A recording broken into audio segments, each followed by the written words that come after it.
नमस्कार, मी नरसिंग भुरे, पाहतात आरोग्यदूत न्यूज। आज आपण बोलणार आहोत एक गंभीर आणि विचार करायला लावणाऱ्या घटनेबद्दल। ती म्हणजे सरकारी कार्यालयाच्या आवारातून चोरी।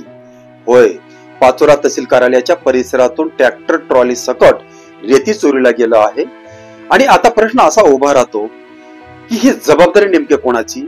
भारतीय न्यायिक संहितेच्या कलम पाचोरा पोलीस स्टेशन मध्ये गुन्हा दाखल करण्यात आला। तक्रारदार आहेत गोपीचंद जगन्नाथ महाजन आणि आरोपी आहे कुरुंगी, तालुका पाचोरा, जिल्हा जळगाव। घटना घडली 27 ऑक्टोबरच्या रात्री 11:30 वाजता ते 28 ऑक्टोबरच्या सकाळी 8 वाजेच्या दरम्यान आणि ठिकाण होते पाचोरा तहसील कार्यालयाच्या आवार। फिर्यादीच्या तक्रारीनुसार आरोपीने त्यांच्या सहमतीविना लबाडीच्या इराद्याने रेती भरलेलं ट्रॅक्टर ट्रॉली चोरून नेलं आहे। या प्रकरणी पोलीस नाईक महेंद्र पाटील यांनी गुन्हा दाखल केला असून पुढील तपास त्यांच्याकडे सोपवण्यात आला आहे। मित्रांनो, हा प्रकार केवळ चोरीचा नाही, तर हा प्रश्न आहे सुरक्षेचा, जबाबदारीचा आणि प्रशासनाच्या जागृतीचा। तहसील कार्यालय म्हणजे सरकारी मालमत्तेचं केंद्र।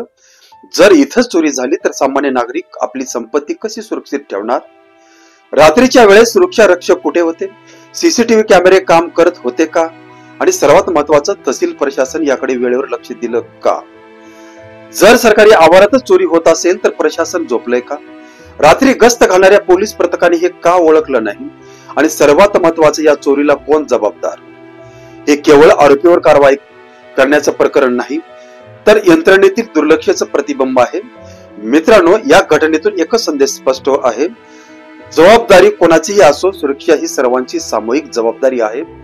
आम्ही या प्रकरणाचा तपास आणि पुढील घडामोडीवर लक्ष ठेवून आहोत।